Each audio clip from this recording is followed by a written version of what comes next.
50% of my stock is just come.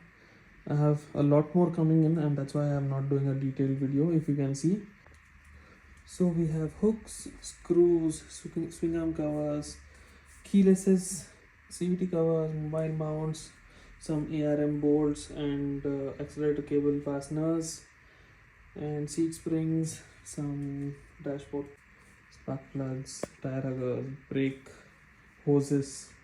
We have the transparent tank cap and LED winglet, air hose, some rollers, quite a few rollers, brake hoses, filter covers, quick throttles, tail lights, MT15 lights, couple of helmets, RM5 tail tidy, RM5 big disc, huge load of parents, shock absorbers, calipers, again shock absorbers, and C-part windscreens, RCB disc, R15 discs, and also we have the Yamaha 265mm disc.